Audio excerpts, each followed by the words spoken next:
Oscar Madness continues with The Great Ziegfeld, directed by Robert Z. Leonard and starring William Powell, Myrna Loy, and Louise Rayner. The film celebrates the life of the legendary Broadway producer Florence Ziegfeld Jr. and follows his rise and fall through a very romanticized lens. The production of the film was huge. They recreated a bunch of Ziegfeld's real-life grand and elaborate sets. The film is 3 hours long, and the story spans almost 40 years from beginning to end. This was the type of films that were popular back then. During the Great Depression, people just wanted to escape their everyday lives and experience a show that would make them forget their troubles. And as far as they were concerned, the bigger and longer the show, the better.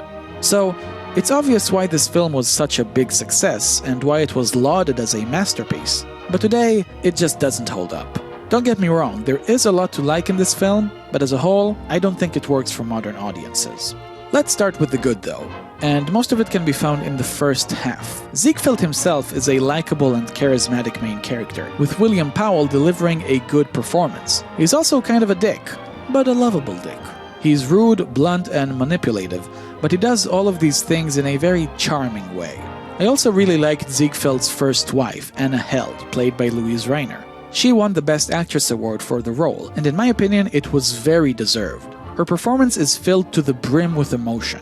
When she's happy, she's just the happiest, giddiest person in the world. And when she's sad, you can really feel the grief. She completely steals the show. Every time she's on screen, you just can't look away. I can understand if some people don't like her performance. Maybe it's too emotional for them, too whiny, but I loved it.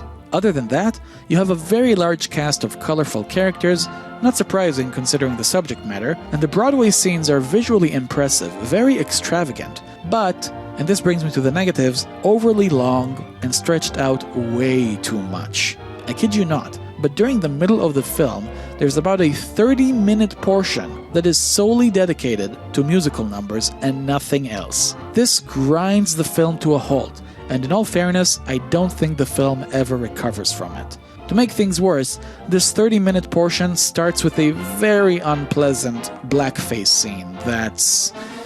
yeah, it's just not appropriate, is it? I know these were the type of shows that were on at the time, but the whole thing hasn't aged well, to say the least. Other than that, the second half is just really slow. You'd think that after nothing but musicals for a half an hour straight, that would be enough. But no, the second half is riddled with long sections of musical numbers. 10 minutes here, 15 minutes there. Again, visually, they're nice and all, but from a storytelling perspective, it's a whole lot of nothing. Makes the film very hard to sit through.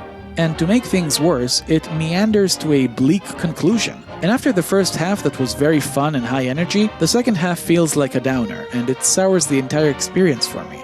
I enjoyed much more seeing the rise of Ziegfeld than the fall of Ziegfeld. And even though I'm glad I saw it, I don't think I'll ever see it again. The second half makes the first half not worth it for me anymore. It's a shame, but that's the way it is. As for the ranking, The Great Ziegfeld is what splits the two silent winners from the first Academy Awards for me. The film is grand and visually impressive, just like Wings, but I think that from a filmmaking perspective, it lacks an artistic touch that Sunrise has in spades. So that's where it lands. Up next is the 10th Best Picture winner, a film that broke Academy records and was considered at the time as the greatest biopic ever made, The Life of Emile Zola. Check back tomorrow for the next video of DB Review's Oscar Madness Marathon and subscribe to my channel so you won't miss a thing. Thank you all very much, and let the journey continue.